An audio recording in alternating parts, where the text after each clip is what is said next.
আজি আমাৰ 30টা ৰোজা ৰাখি আজি পবিত্ৰ ঈদ উল ফিতৰৰ দিন। আমি এই সুযোগত সকলোলৈকে ঈদ উল ফিতৰৰ আন্তৰিক শুভেচ্ছা জ্ঞাপন কৰিছোঁ। লগতে সকলো জাতি জনগোষ্ঠীক মানে মিলা প্ৰীতিৰে থকাৰ আহ্বান জনাইছোঁ।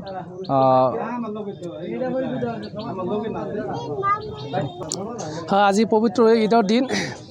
আজি ঈদৰ দিনা সৰ্বপ্ৰথমে মই সাংবাদিকসকল তোমালোকক আমাৰ পবিত্ৰ ঈদৰ শুভেচ্ছা জ্ঞাপন কৰিছোঁ আমাৰ তৰফৰ পৰা।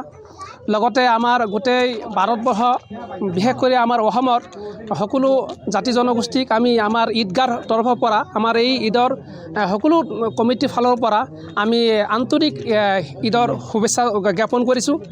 লগতে আমি আশা কৰিছোঁ আজি আমাৰ এই ঈদৰ দিনত আমি দোৱা কৰিছোঁ একেলগে মিলি যাতে আমাৰ অসম তথা ভাৰতবৰ্ষ সকলো জাতি জনগোষ্ঠী যেতিয়া আমি একেলগে মিলি জুলি মহব্বতে প্ৰেম প্ৰীতিতে থাকিব পাৰোঁ সেই আহ্বান কৰি আজি আমি নামাজটো পঢ়িছোঁ। আৰু আমাৰ দীৰ্ঘ আশা যে এইটো যেতিয়া আমাৰ মাজত কেতিয়াও অশান্তি আৰু যাতে কেতিয়াও নহয় সেইটো কামনা কৰি আমি সকলোকে মিলিজুলি থাকিম বুলি আমি ৱদাবদ্ধ হৈছোঁ। আৰু কেতিয়াও আমাৰ মাজত এনেকুৱা দুৰ্নীতি আৰু কেতিয়াও নহয় বুলি আমি দোৱা কৰিছোঁ। আসসালামু আলাইকুম। আমাৰ ৩ নং বৰগলী আঞ্চলিক ঈদগাহ পৰিচালনা কমিটিৰ তৰফৰ পৰা সদৌ অসমবাসী ৰাইজক আমাৰ ঈদৰ মুবাৰক জনাইছোঁ। ঈদ মুবাৰক।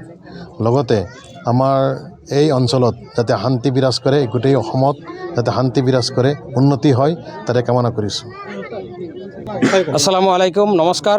মই প্ৰথমে ঈদ উল ফিতৰৰ গোটেই অসমবাসী ৰাইজক মই শুভেচ্ছা জ্ঞাপন কৰিছোঁ। আৰু লগতে অসম চৰকাৰ তথা ভাৰত চৰকাৰে আমাৰ ভাৰতবৰ্ষ তথা অসমক আৰু যাতে আগুৱাই লৈ যাব পাৰে, সকলো জাতি জনগোষ্ঠী মিলা প্ৰীতি কৰি সকলো জনগোষ্ঠীৰ উন্নয়ন কৰি যাতে অসমখনক আগুৱাই লৈ যাব পাৰে তাৰ কাৰণে আজি ঈদগাহত তৰফৰ সমজুৱাভাৱে কৰুণাময় আল্লাহৰ ওচৰত দোৱা প্ৰাৰ্থনা কৰিছোঁ। আসসালামু আলাইকুম।